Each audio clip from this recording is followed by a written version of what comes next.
Valery Gergiev brought his marvelous Mariinsky Orchestra to Walt Disney Concert Hall on Wednesday for a program of distinctly Russian music.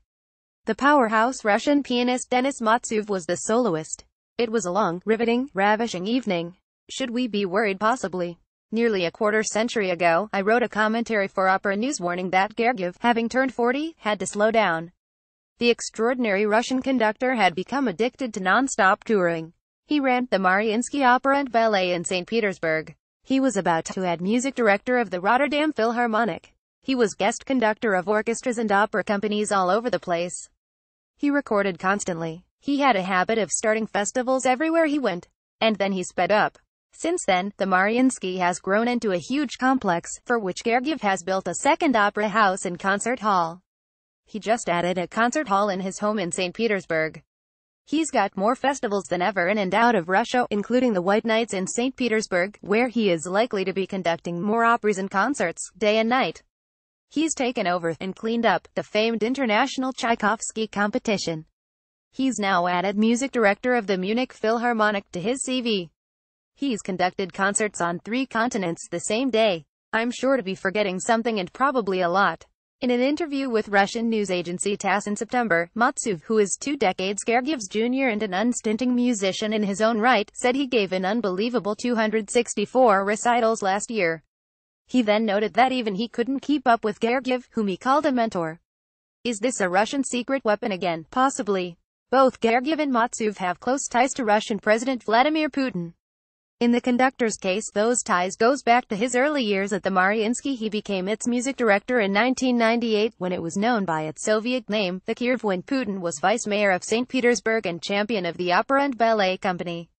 Then, and to some extent now, the political principle was Make Russian Great Again, through Kulturth program at Disney Hall, however, offered a strikingly and admirably nuanced approach to Russian music. It began with Shostakovich's Ninth Symphony. There is talk of a neo-Stalinist movement in the Kremlin.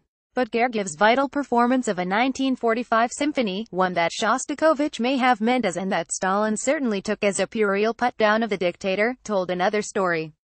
Russian officials at the end of World War II wanted a victory symphony.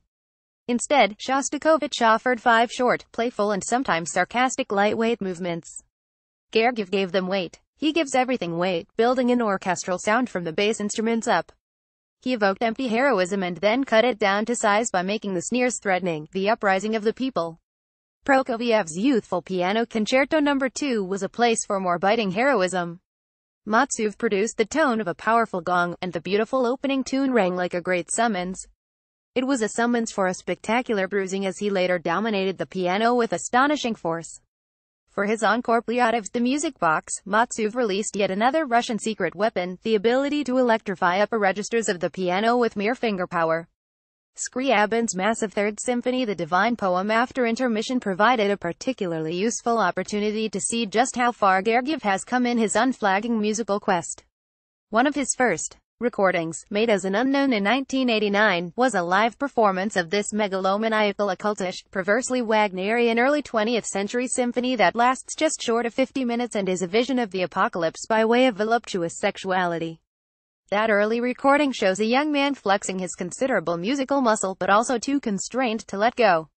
3 years ago, Gergiev recorded it again with the London Symphony, where he was in the midst of a troubled music directorship accused by the British critics of being far too overextended. It's a disappointingly bloated performance.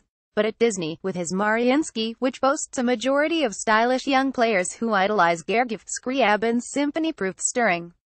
A stunning brass section heralded Scriabin's vision of a utopian new era for humanity. The middle movement, with its gorgeous tune impossible to get out of your head for days, swelled with a rapturous grandeur that seemed like it would never stop. Climax topped climax. Gergiev, with his laughably trademark pencil-sized baton and finger-wiggling left hand, was wizard of it all. His Mariinsky musicians played as if alive to every extravagance, each one a fabulous discovery.